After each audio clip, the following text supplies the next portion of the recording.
explicarle el Evangelio a los salvos, a la iglesia, explicar el propósito de Dios a lo largo de los tiempos.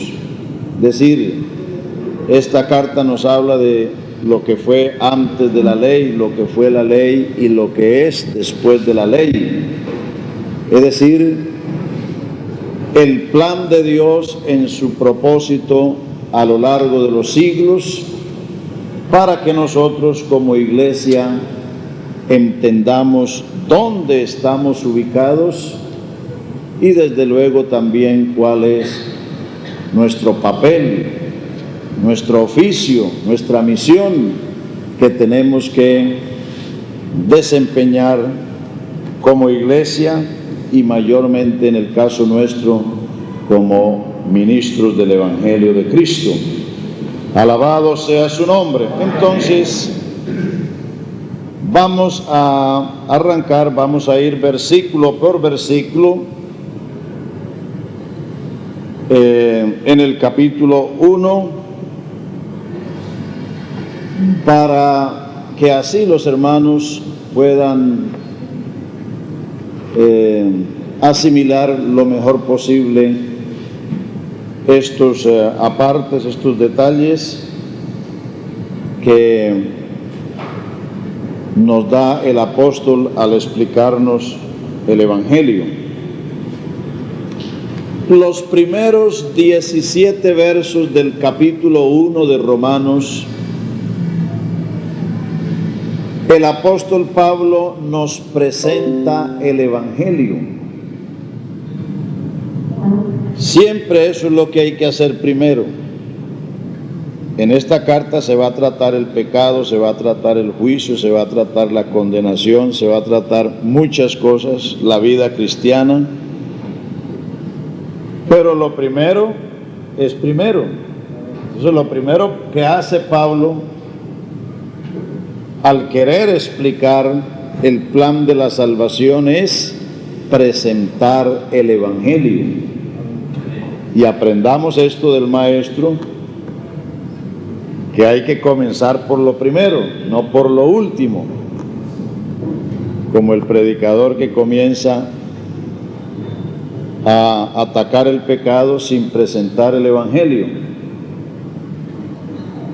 Esa es una forma equivocada de predicar, porque primero hay que ofrecer lo que Dios ha provisto, el Evangelio de salvación, y lo otro es consecuente, lo otro es resultado.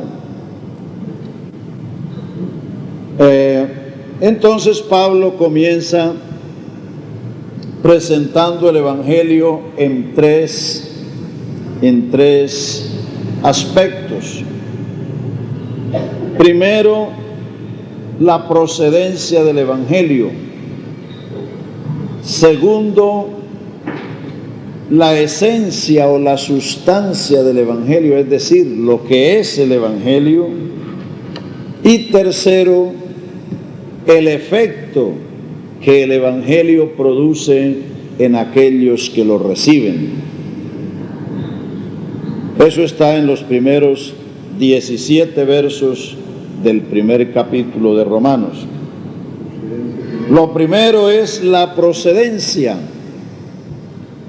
Pablo, siervo de Jesucristo, llamado a ser apóstol, apartado para el Evangelio de Dios. Ahí tiene usted la procedencia del Evangelio. El Evangelio procede de Dios. Aleluya. En segunda de Timoteo 1:10, o primera es, dice: el Evangelio de la gloria del Dios bendito, que a mí me ha sido encomendado. Ya le cité a Efesios 3:8, que Pablo es predicador de las inescrutables riquezas del Evangelio de Cristo. Y el mismo apóstol Pablo citó la profecía de Isaías 52, donde Isaías también dijo: cuán hermosos son sobre los montes los pies de los que llevan nuevas del bien, de la paz, de los que dicen a Sión, tu Dios reina. Entonces el Evangelio es de Dios, el Evangelio es de la gloria, el Evangelio es el mensaje de la paz y de los bienes. El Evangelio es eterno, es decir, el Evangelio es como su autor. En esto se distingue el Evangelio a todas las demás creencias o religiones, porque todas las religiones tienen algún sitio en la geografía universal donde está su cuna, de un lado, y de otro lado algún mortal que, presumiendo ser profeta o iluminado o cualquier otra cosa, comenzó aquella enseñanza. Por ejemplo, el romanismo, ¿dónde nació? En Roma. El Islam, ¿dónde nació? En el Medio Oriente, a través de Mahoma. El budismo, ¿dónde nació? En Asia. Y así, si uno se pone a averiguar el origen de las religiones, encontrará que en algún lugar de la tierra y algún mortal que presumió ser algún ser escogido, o algún ser iluminado, o algún ser con revelaciones, inició esa predicación, inició esa doctrina que posteriormente se formó una religión. Esas religiones, aparte del budismo, que es mucho más antiguo, las otras son en su mayoría posteriores a Cristo, al nacimiento de Cristo. Y recuerden que en los postreros días Dios nos ha hablado por Jesucristo. O sea que Él es la última palabra y todo lo que vino después de Él no tiene peso ni tiene valor. De modo que en eso tenemos con claridad que el Evangelio procede de Dios. El verso segundo dice que Dios había prometido este Evangelio en las Santas Escrituras por medio de los profetas. Es decir, lo que Dios ha dicho, lo que Dios ha revelado al hombre está en las Santas Escrituras. Hay muchos otros libros. Los mormones, ustedes saben que tienen la Biblia, pero como un libro auxiliar, porque ellos creen en el libro de Mormón, que es una revelación del siglo pasado, una supuesta revelación. El adventismo tiene los libros de la difunta Elena, que la tienen por profeta, y cuántos otros podríamos mencionar de iglesias o religiones que fundan su enseñanza en esas presuntas revelaciones. Y naturalmente eso va en desaveniencia con las Escrituras, porque el Evangelio viene de Dios y vino a través de las Escrituras. Amén. Las Escrituras son esa fuente de revelación, son la revelación de Dios al hombre.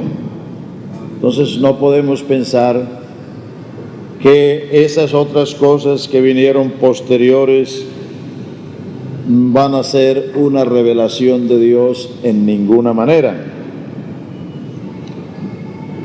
Entonces ahí tenemos en esos dos casos la procedencia.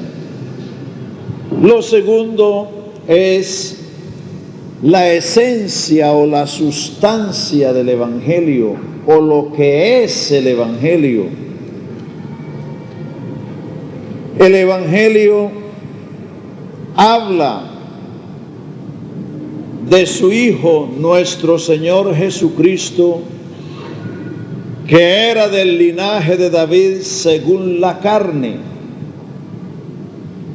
y que fue declarado Hijo de Dios con potencia por la resurrección de Jesucristo de entre los muertos. Bueno, están llegando todavía los hermanitos, los gerentes quebrados. Gloria al Señor Jesús.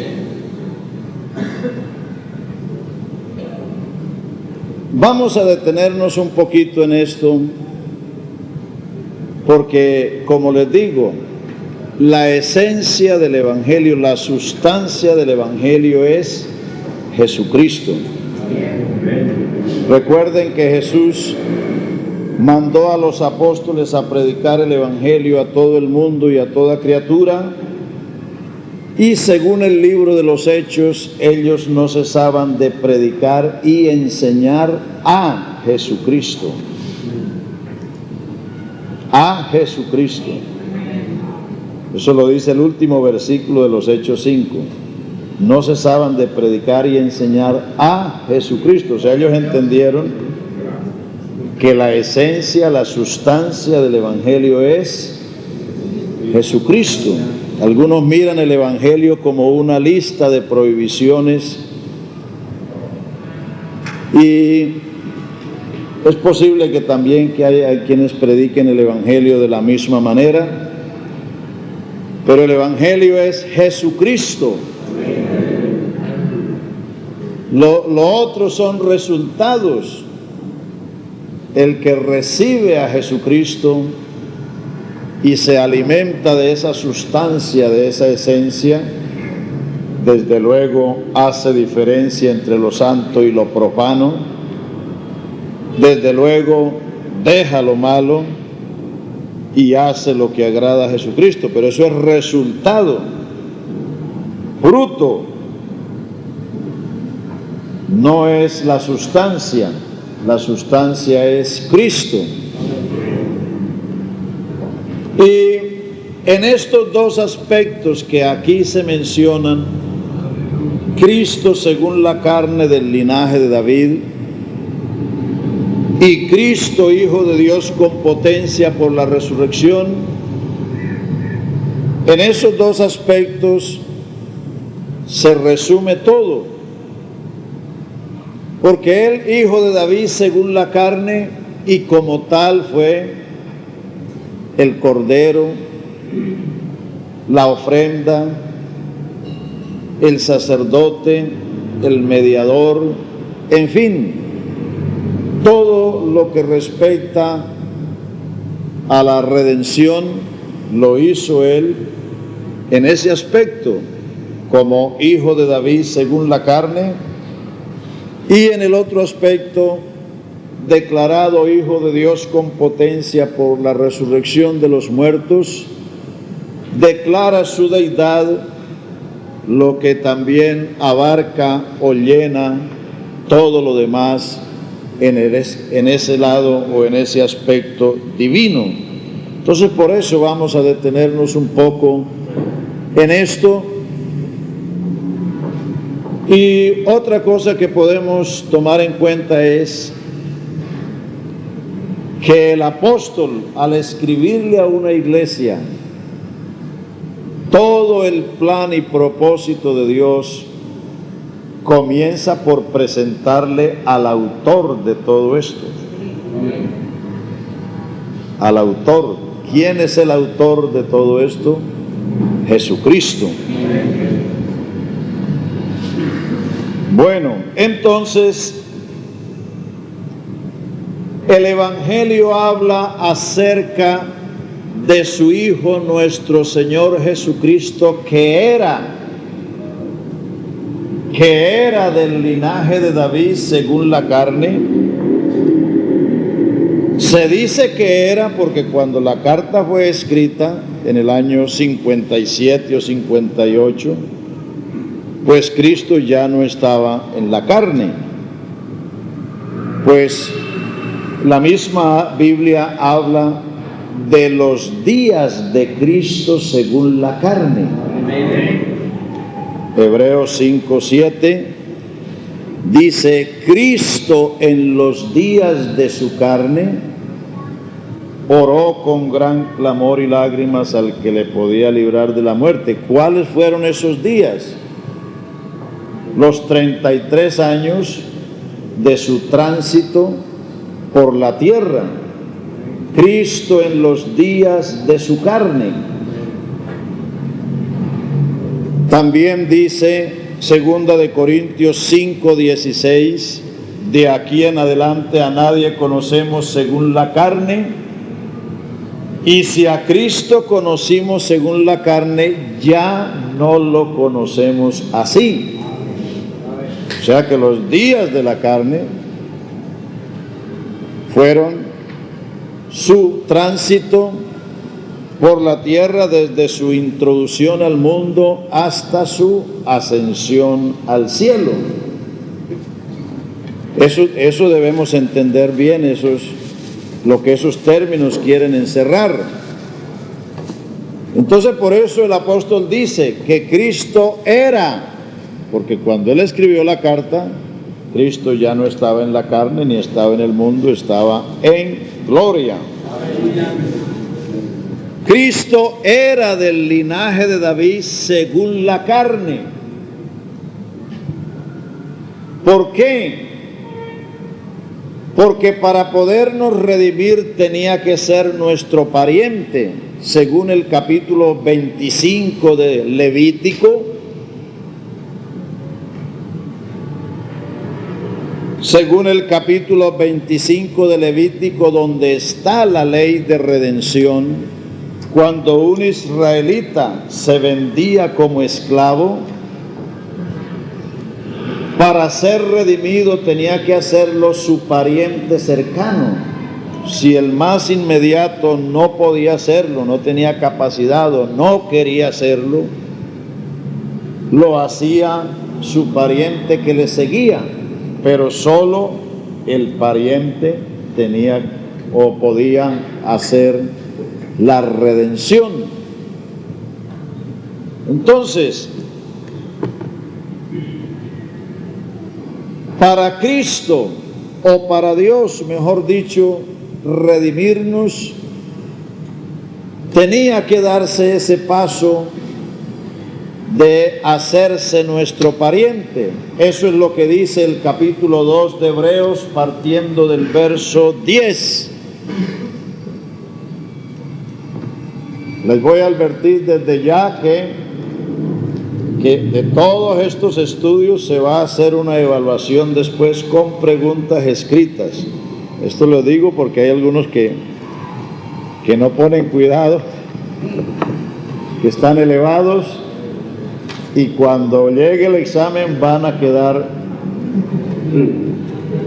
en 0 huevitos y en 0 pollitos.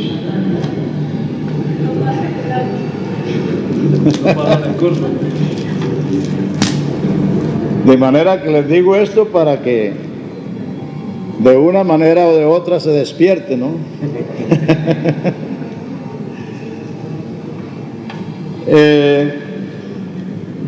Hebreos 2:10, ahí hasta el fin de ese capítulo, dice: porque convenía a aquel por cuya causa son todas las cosas y por quien todas las cosas subsisten, es decir, el creador y sustentador del universo, que habiendo de llevar muchos hijos a la gloria, perfeccionase por aflicciones al autor de la salvación de ellos. Porque el que santifica y los que son santificados de uno son todos, por lo cual no se avergüenza de llamarlos hermanos, diciendo, anunciaré a mis hermanos tu nombre, y en medio de la congregación te alabaré, y otra vez yo confiaré en él. Y de nuevo he aquí yo y los hijos que Dios me dio. Así que, por cuanto los hijos participaron de carne y sangre, él también participó de lo mismo. ¿Quién es este él? Dios. El creador y sustentador del universo, según el verso 10, porque de él está hablando. Amén, amén. Amén. Aleluya. Él también participó de lo mismo para destruir por medio de la muerte al que tenía el imperio de la muerte, esto es, al diablo, y librar a todos los que por el temor de la muerte estaban durante toda la vida sujetos a servidumbre, porque no socorrió a los ángeles, sino que socorrió a la descendencia de Abraham, por lo cual debía ser en todo semejante a sus hermanos, para venir a ser misericordioso y fiel sumo sacerdote en lo que a Dios se refiere, para expiar los pecados del pueblo, pues en cuanto él mismo padeció, siendo tentado, es poderoso para socorrer a los que son tentados. Noten que para llevar muchos hijos a la gloria, él participó de carne y sangre, lo mismo que nosotros, y tenía que ser en todo semejante a los hermanos. En el capítulo 5 de Hebreos, donde están las cualidades para ser pontífice o para ser sumo sacerdote, habían dos cualidades principales. La primera era que el pontífice tenía que ser tomado de entre los hombres, y la segunda, que tenía que ser llamado por Dios, como lo fue a Aarón. O sea que nadie podía hacerse pontífice, y para ser pontífice tenía que ser tomado entre los hombres, porque el oficio del pontífice era mediar entre los hombres y Dios. El pontífice era lo contrario del profeta. El profeta era un hombre de Dios ante los hombres, un hombre enviado de Dios, hablando, mediando ante los hombres. El pontífice es lo contrario, un hombre tomado de entre los hombres, ofreciendo sacrificios y ofrendas a Dios a favor de los hombres. Eso hay que entenderlo bien, la función del uno y el otro, para que cuando leemos estas cosas le podamos coger la sustancia, el sentido. Bueno, entonces, por eso,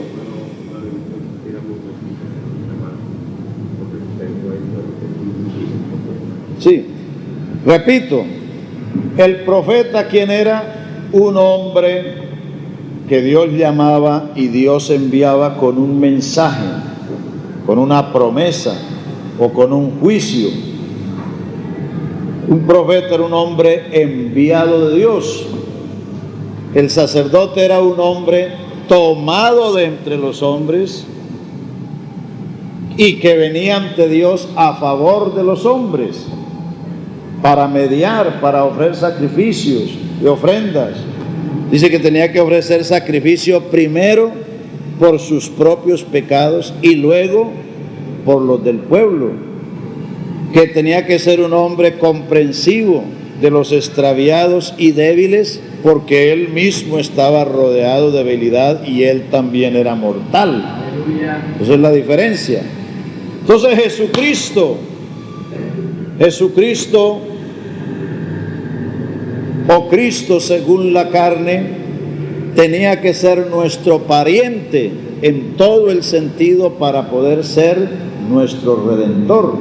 porque según la ley de redención, un ser extraño no lo podía hacer. Por eso un ángel no podía salvar a los hombres.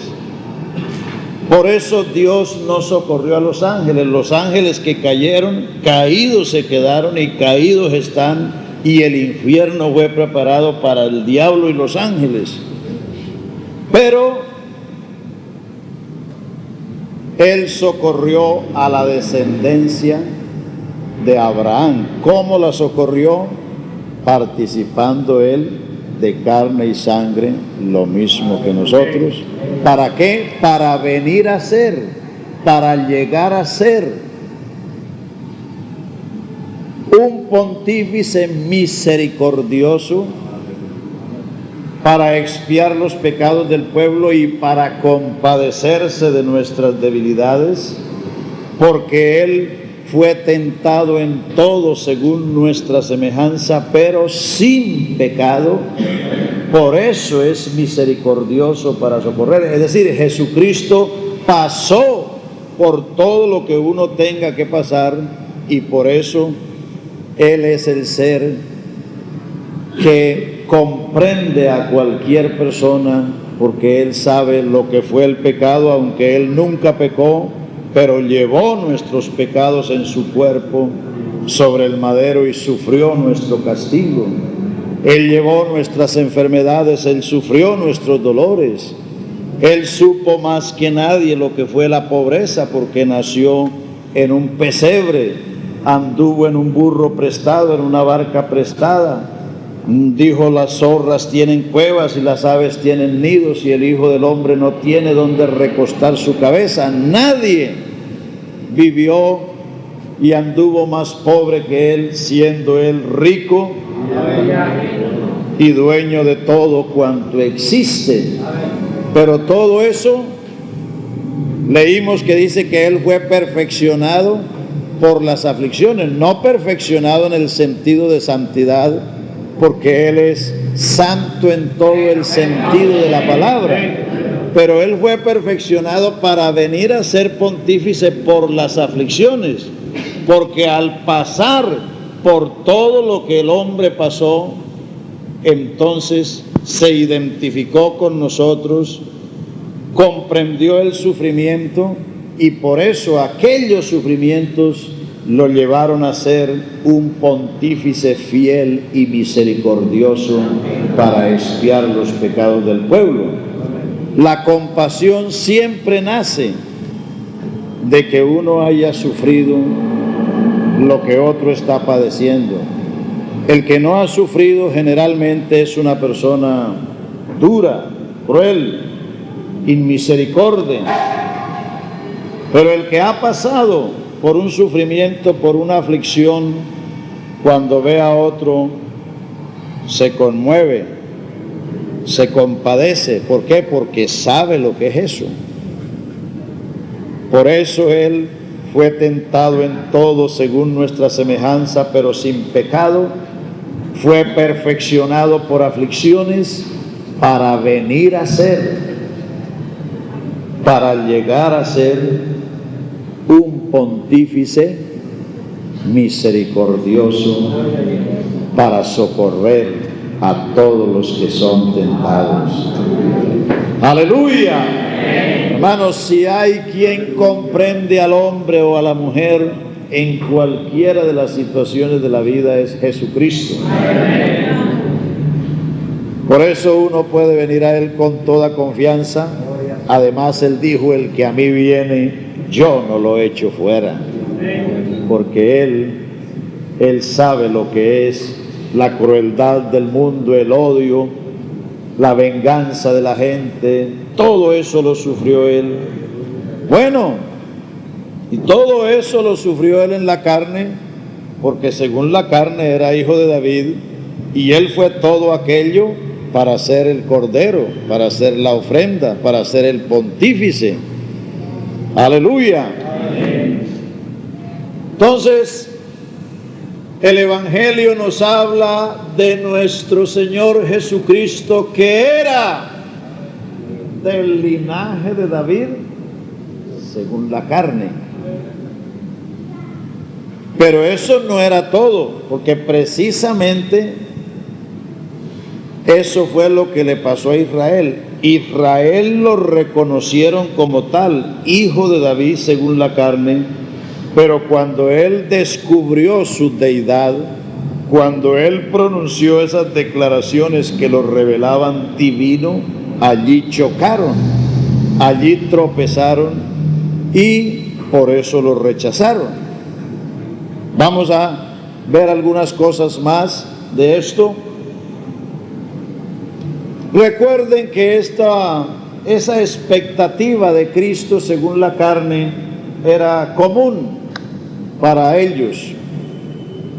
Cuando Jesús entró en Jericó y Bartimeo preguntó qué pasaba, le dijeron: es Jesús de Nazaret que está pasando por aquí. Él comenzó a clamar: Hijo de David,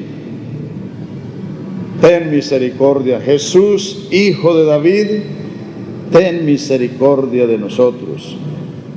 Cuando él entró cabalgando en el pollino en Jerusalén, según Zacarías 9:9, he aquí tu rey viene a ti manso y humilde, cabalgando sobre un pollino hijo de asna. Algunos advirtieron esto y dijeron: Hosana al Hijo de David, bendito el que viene en el nombre del Señor. Los que estaban en la fiesta de los tabernáculos, según San Juan 7, decían: ¿será este aquel Hijo de David? La gente se preguntaba: ¿será este aquel Hijo de David? Otros decían: cuando el Cristo venga hará más señales que este. La samaritana también le dijo: sé que el Mesías ha de venir y él nos declarará todas las cosas. Vayan comiendo y oyendo, que eso se puede hacer. Entonces, si usted se pasea por los evangelios,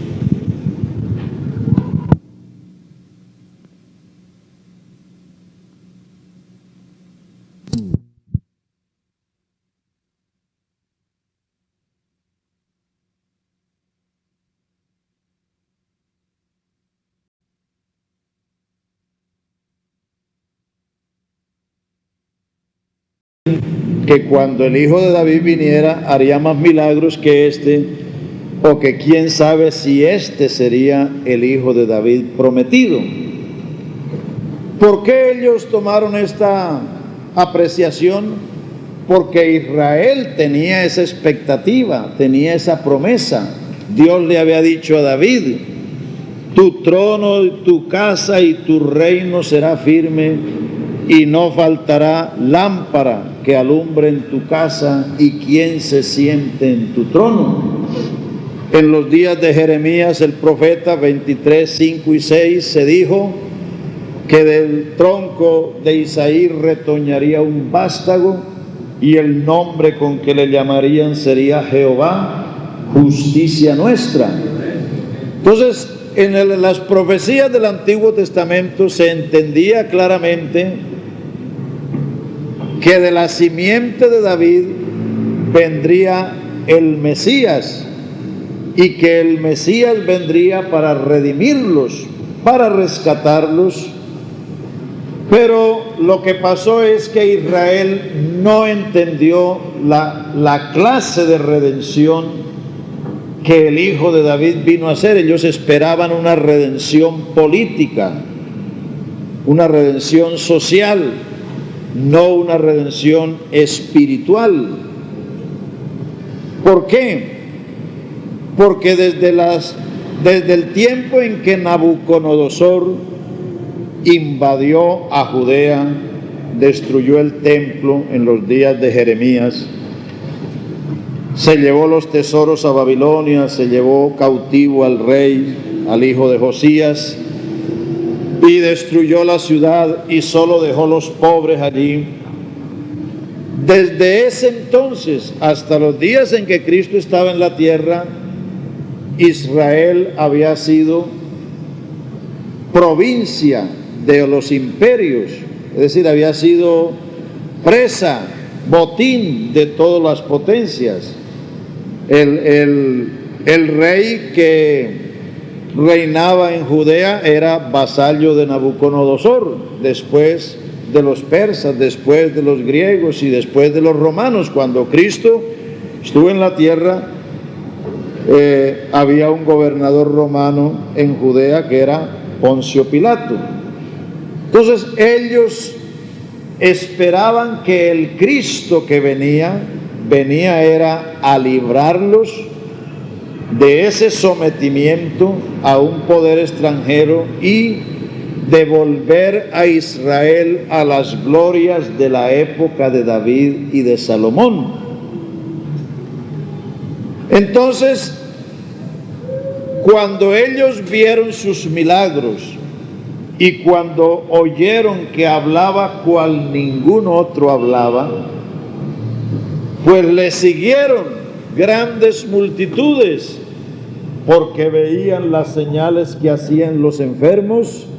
Los que comieron el pan multiplicado también dijeron: verdaderamente este era el profeta que había de venir al mundo, y lo iban a hacer rey, pero él se les escondió a esa gente. Él se les escondió. Y cuando se los encontró de nuevo, les dijo: vosotros me buscáis no porque entendiste la señal, sino porque os hartasteis del pan. Y les predicó el sermón del pan de vida, señalándoles que el pan importante era el que había descendido del cielo, y él es el pan vivo que descendió del cielo. Esta apreciación se demuestra claramente por el comportamiento de sus propios discípulos. Recuerden que cuando Jesús se le apareció resucitado a los caminantes de Emmaús, es decir, los dos discípulos que iban de Jerusalén a Emmaús, y él se les sumó en su compañía, eso está en el capítulo 24 de Lucas, les dijo: ¿y qué estáis platicando? Y ellos dijeron: ¿eres tú el único peregrino de Jerusalén que no sabes que a Jesús de Nazaret lo mataron colgándolo de un madero y nosotros esperábamos? Ya ellos no estaban esperando, ya habían perdido la esperanza. Nosotros esperábamos que Él era el que iba a redimir a Israel. O sea que cuando ellos vieron al Hijo de David colgado en la cruz, en medio de ladrones y metido en un sepulcro, todo se vino abajo. Por eso es que Pedro dijo: a pescar me voy, y los otros dijeron: nosotros nos vamos contigo. Es decir, esto se acabó, tenemos que volver a lo de antes.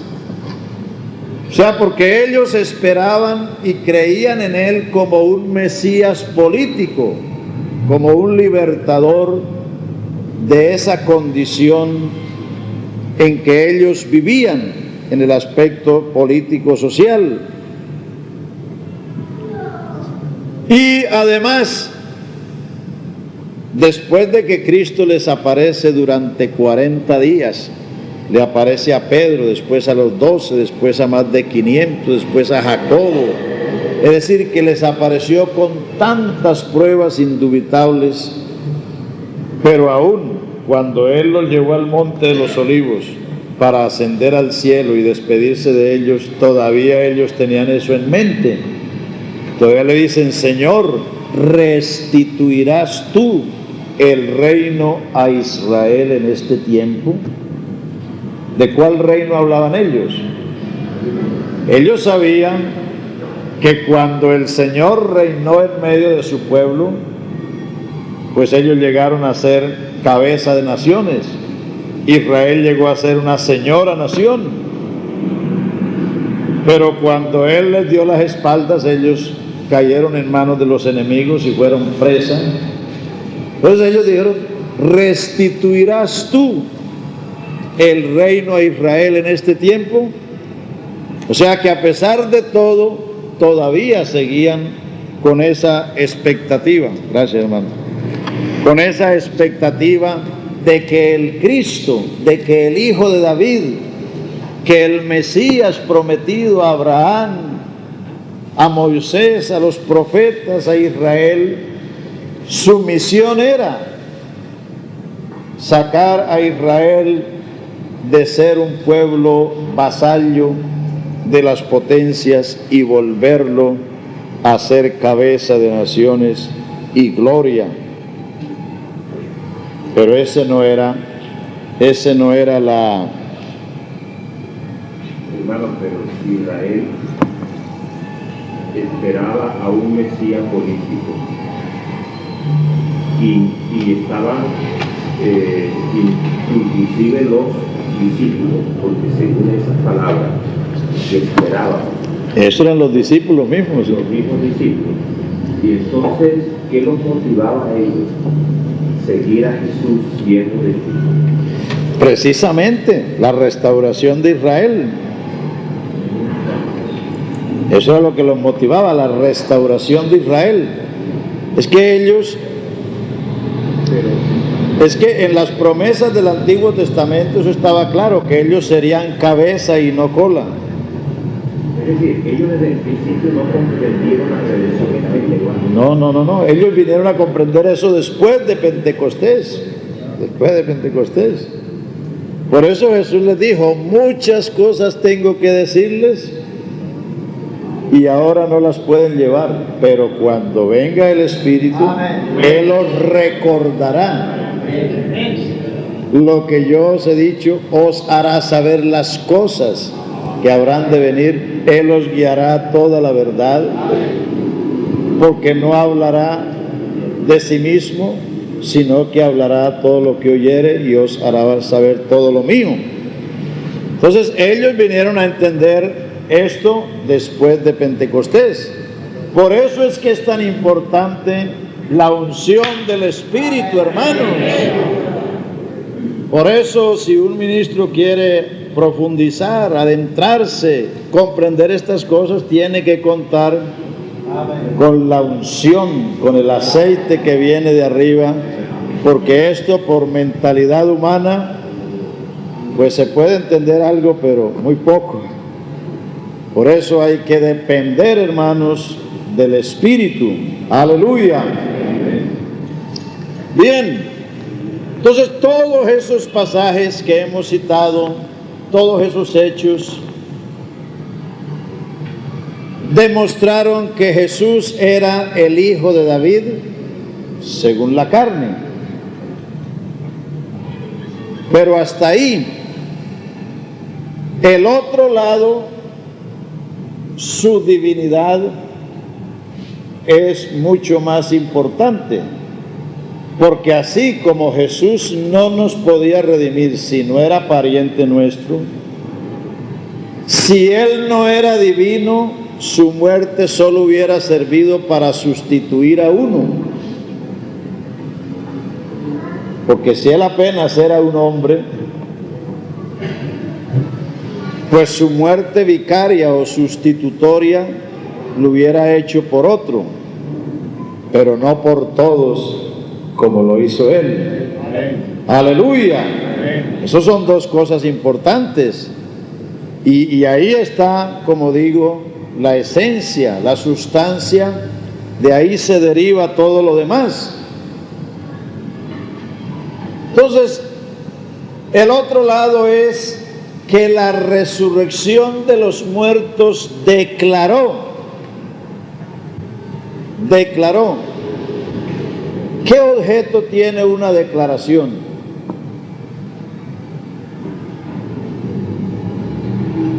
Si ustedes oyen las noticias de vez en cuando, se dan cuenta que cuando hay un conflicto, un problema, una situación difícil, ya sea en el país o en el departamento,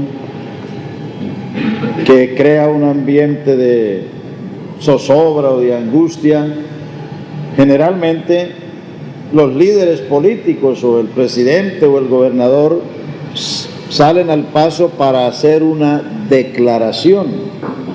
Una declaración tiene como finalidad despejar, aclarar, dilucidar.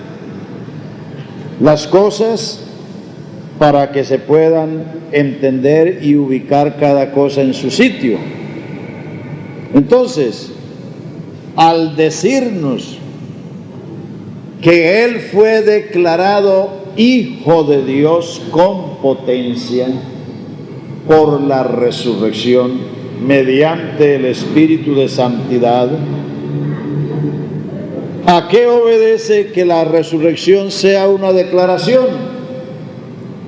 Obedece al hecho de que en los días de su carne, en los 33 años desde su nacimiento hasta su muerte, solo lo conocieron unos, los 12 por una revelación que vino a la mente de Pedro, y Natanael, que también tuvo una revelación. Estos son los dos únicos hechos en los evangelios donde dos personas, Pedro y Natanael, confesaron diciendo: tú eres el Cristo, el Hijo del Dios viviente. Esa fue la confesión de Pedro.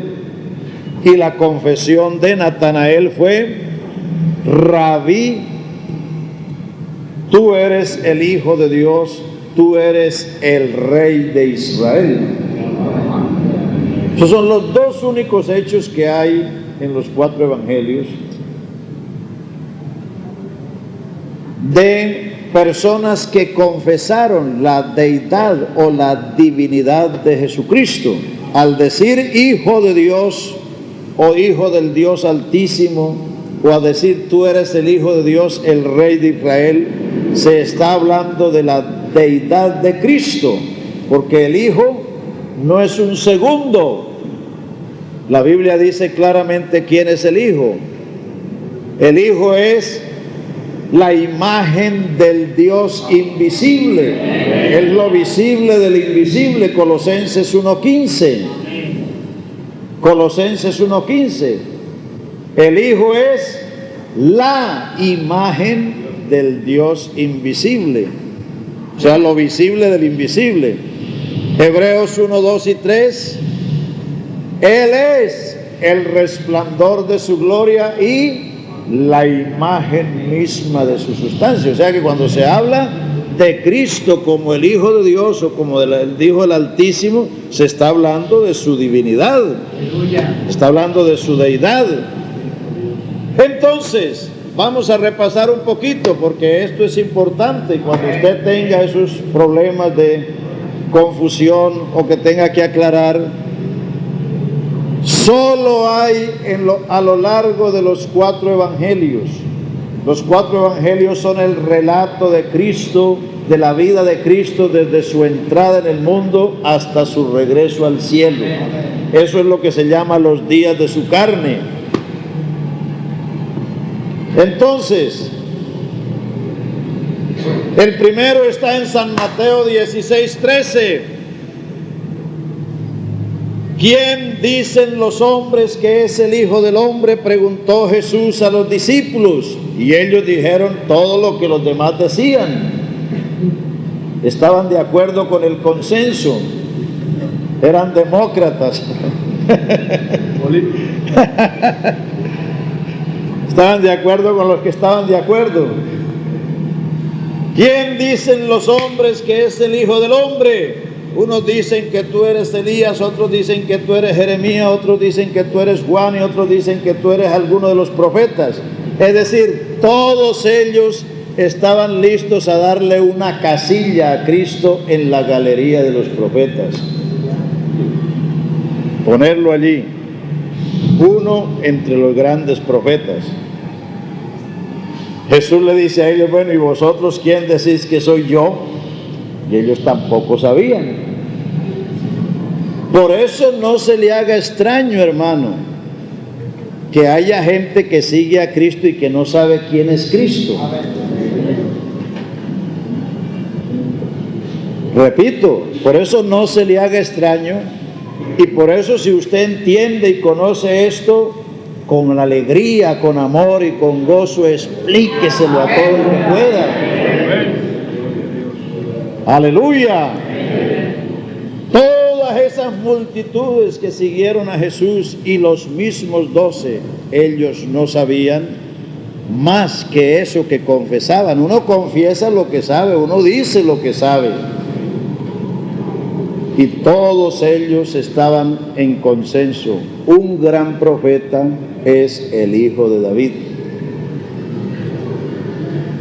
Pero el silencio lo rompió una revelación que vino a la mente de Pedro. Y Pedro dijo: tú eres el Cristo, el Hijo del Dios viviente. ¿Y qué le dijo el Señor? Dijo: bienaventurado eres Simón, hijo de Jonás, porque esto, sí, lo que él acababa de decir, no te lo reveló carne ni sangre, sino mi Padre que está en los cielos. Esa es la primera vez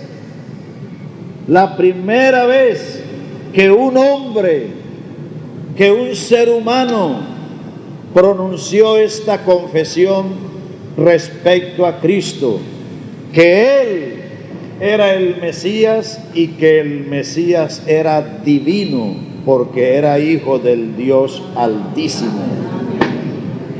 Bendito sea su nombre. La declaración tiene dos lados, dos aspectos. Primero, confesar que Él era el Cristo, porque usted fíjese que había confusión. La samaritana dijo: sé que el Cristo ha de venir y Él nos declarará todas las cosas. Los de la fiesta de los tabernáculos decían: cuando el Cristo venga hará más milagros que este. Otros decían: no dicen los escribas que el Cristo ha de venir de Belén, de Judea. Y como él lo decían, Jesús de Nazaret, Nazaret está en Galilea, pues se encontraban desubicados. No dice la Escritura que de la aldea de Belén, de la casa de David, ha de venir el Cristo. Entonces había esa confusión. Entonces la declaración tenía como finalidad declarar que Jesús, el Hijo de David según la carne, era el Cristo. Pero que Él no solo era hijo de David según la carne, sino que también era el Hijo del Dios Altísimo y en consecuencia era divino. Porque Él no solo es el linaje de David, recuerden que Él es la raíz de David. ¿Sí lo han leído? A ver, ¿dónde estará eso? En Apocalipsis. Ah, qué bien, ¿dónde? 22:16. Gloria a Dios. Él es la raíz y el linaje de David. Ustedes recuerdan que cuando los fariseos les hacían preguntas a Cristo, Cristo les hizo una pregunta: ¿qué os parece? ¿De quién es hijo el Cristo? Lo del Salmo 110 que algunos preguntan, y la respuesta la dio Jesús. Ahí está en los evangelios.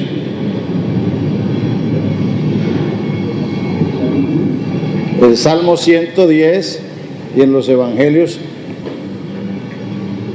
él les preguntó a los fariseos: bueno, ¿qué os parece del Cristo? ¿De quién es hijo? Y ellos dijeron: de David. Dijo: y si es hijo de David, ¿cómo David le llama Señor por el Espíritu? ¿Qué pasó? Dice que no osaron preguntarle más, porque ellos no entendían eso. ¿Cómo podía ser raíz de David y descendencia de David? ¿Cómo podía ser Señor de David e hijo de David?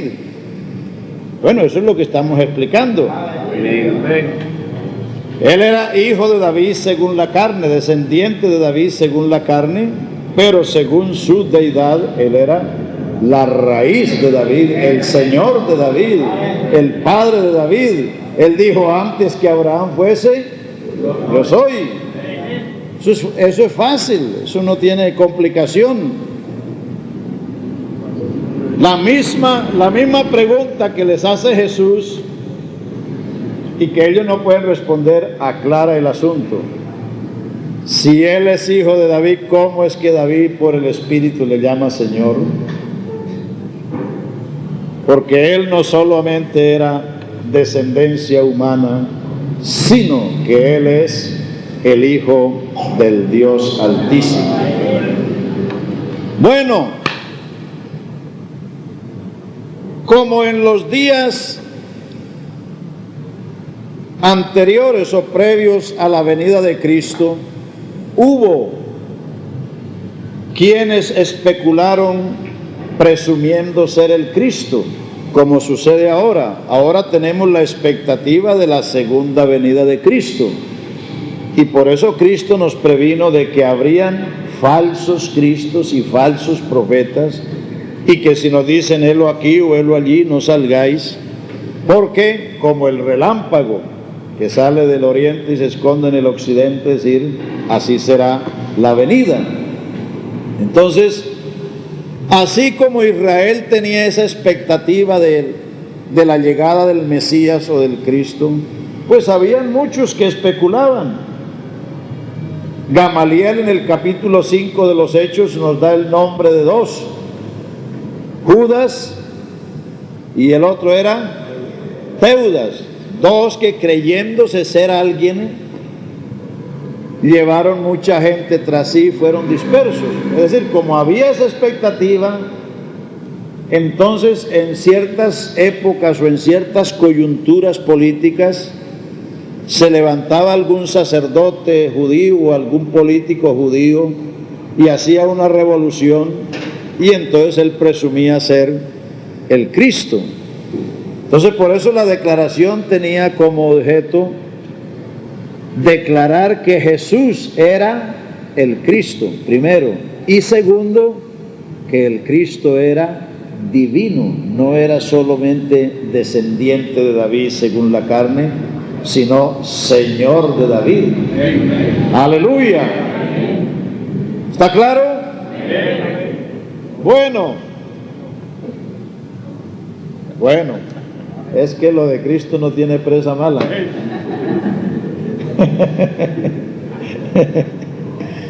Gloria al Señor Jesús.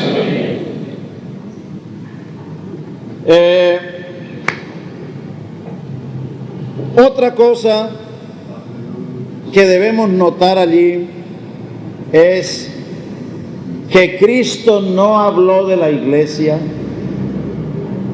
porque usted no encuentra la palabra iglesia antes de Mateo 16 en ninguna parte. Cristo no habló de la iglesia hasta que no hubo 12 hombres que sabían quién era Él. O sea que cuando hubo 12 que por una revelación supieron que Él era el Cristo y que el Cristo era divino, entonces Él dijo: sobre esta declaración, sobre esta verdad, sobre esta confesión, edificaré mi iglesia. La iglesia no se edifica sobre el concepto de un profeta. No. Y en eso se distingue la iglesia de Cristo. Los sabatistas están edificados sobre las supuestas profecías de la difunta Elena, los mormones del difunto José Smith, los ruselistas del otro difunto, y todas esas religiones del mundo están edificadas sobre conceptos de difuntos. El romanismo, sobre lo que han dicho los papas y lo que han dicho los concilios, que todos están podridos en el polvo. Sobre eso están edificados, sobre eso están sus enseñanzas. Pero Jesús dijo: sobre esta verdad, Sobre esta declaración edificaré mi iglesia. Mi iglesia. Y las puertas del infierno no prevalecerán, es decir, no quedarán firmes. Lo que el diablo ha construido puede ser derribado por la iglesia, porque la iglesia predica al Cristo divino. A su nombre, gloria. Y noten que Jesús le dijo a los 12, a ninguno digan que Él es el Cristo. ¿Sí lo ha leído en 16, en el verso 20? O sea que solo los 12 sabían esto. Solo los 12 sabían esto, que Él era el Cristo y que el Cristo era divino. Acuérdense que más adelante, cuando Él calmó los vientos y la tempestad, la mar, vinieron y le adoraron, dijeron, verdaderamente Hijo de Dios es este. Verdaderamente Hijo de Dios es este. Cuando lo vieron actuando. Y hay que enfatizar esto porque hay mucha presunción en el mundo religioso de hoy de ciertos predicadores de hacerse en profetas o personajes exclusivos, pero debemos saber clarísimamente que la iglesia se edifica sobre esa verdad incuestionable, sobre la divinidad de Jesucristo. Por eso la doctrina de la divinidad es la columna vertebral de la iglesia. Por eso es que no podemos aceptar de ninguna manera que esa doctrina sea alterada, que sea menoscabada en ninguna manera, porque no somos nosotros los que imponemos eso. Eso lo dijo Jesucristo: sobre esta roca, sobre esta verdad edificaré mi iglesia. Porque, hermanos, si la iglesia está edificada sobre conceptos mortales, la iglesia será perecedera, se acabará, porque todo hombre es como la hierba y toda la gloria del hombre es como la flor de la hierba, que en la mañana florece y en la tarde se marchita y perece. Todo lo que proceda del hombre, por muy florido que sea, el sol lo marchitará y perecerá, pero lo de Jesucristo permanece para siempre, porque Él es el mismo ayer, hoy y por todos los siglos. Claro, y por eso, como dije en el comienzo, que hay que hacer diferencia entre lo que Dios le habló a los antiguos y lo que Dios nos habla a nosotros hoy. Israel sí subió de Egipto por un profeta. Oseas 12:13, véalo.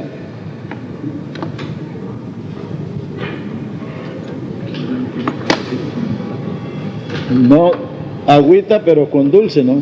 Esto está simple, ¿no? No.